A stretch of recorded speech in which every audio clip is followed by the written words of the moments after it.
for airplanes.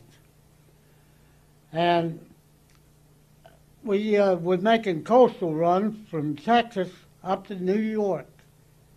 And that's where they unload and then go back to Texas, Corpus Christi or Galveston, I can't remember, one of them. Well, the second trip, they was a convoy leaving Galveston, Texas. And they was short of radio men. So they took me off.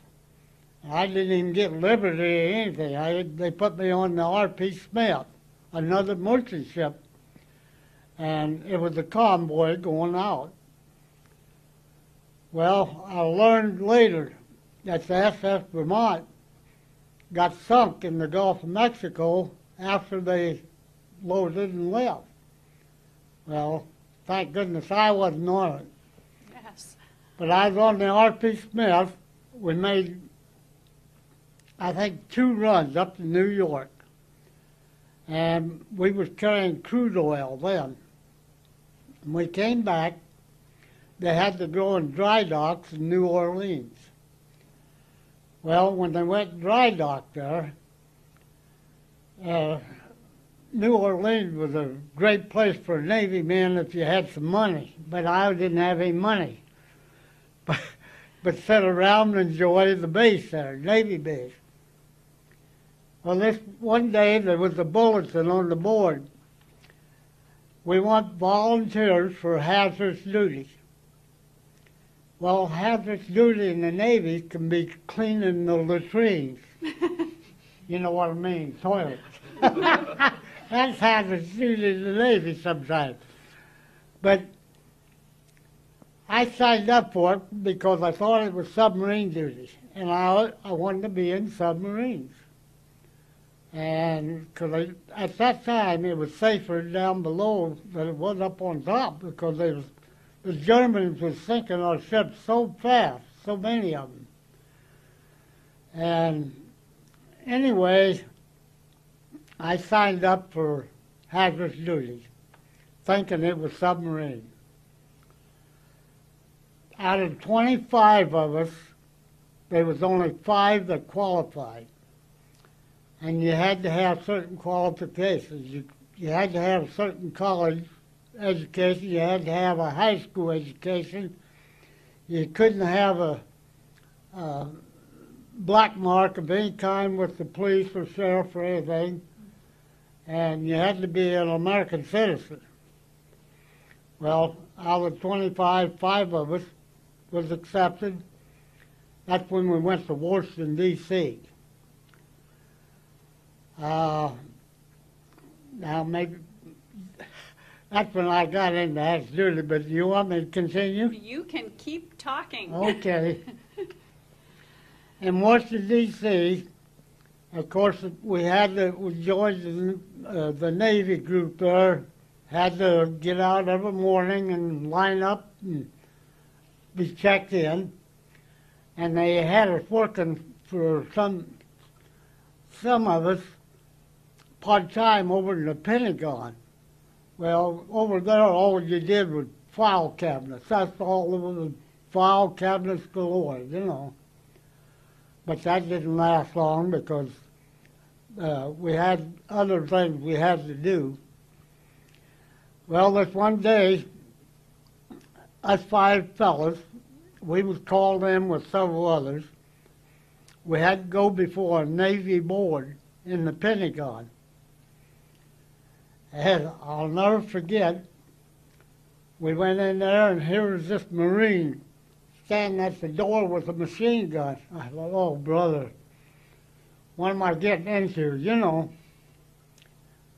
Anyhow, they had your name and called you out, and you went in.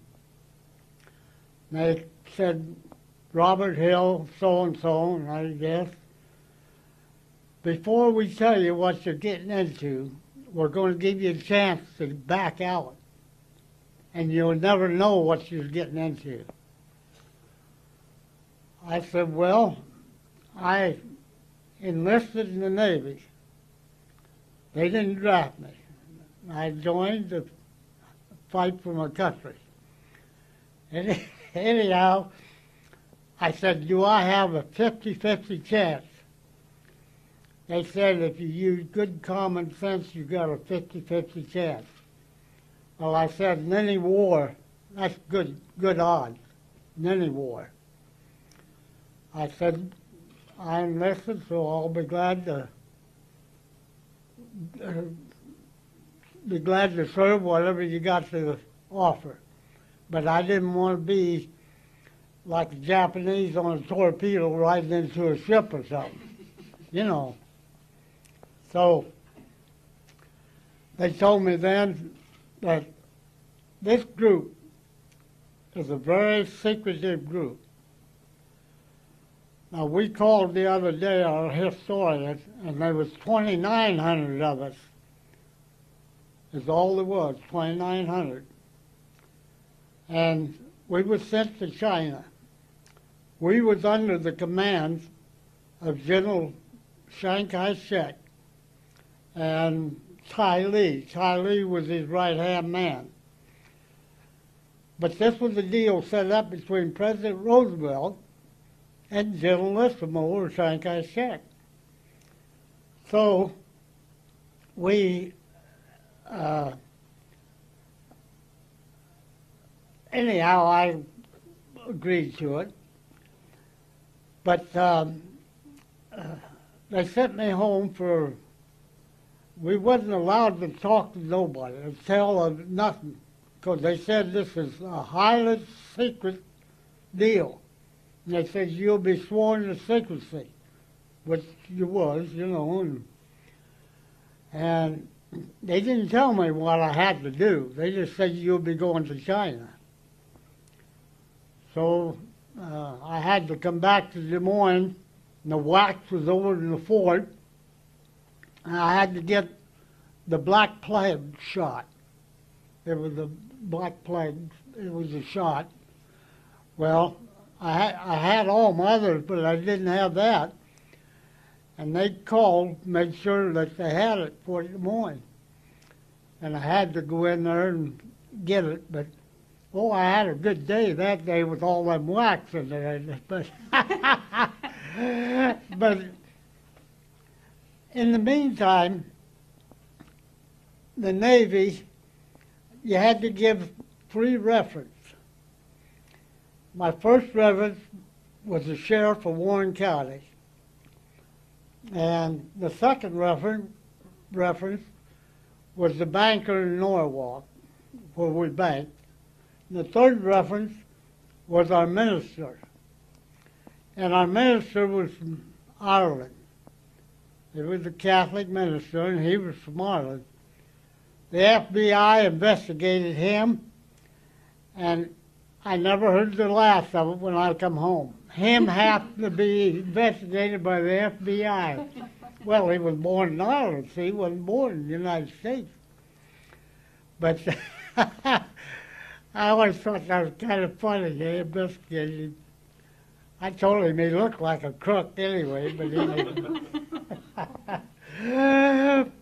But anyhow, they give me a 2 weeks leave, and I couldn't tell nobody, none of my family or nobody. So I told my dad, I said, I can't tell you what it'll be, but I'm going to write the letters, and you kind of read in between the lines. All my letters were scratched out. They were censored, so they scratched them out. But then we went to San Diego. We got aboard a troop transport, which was a General Butler, was the name of it. It carried 7,500 troops. Now you can imagine how big it was. And us Navy men was aboard that with all them troops. Well, they took us to Australia, Melbourne, Australia, and they wouldn't let us go ashore there, but they was there just long enough to get supplies. And then from there we went on up to Bombay, India.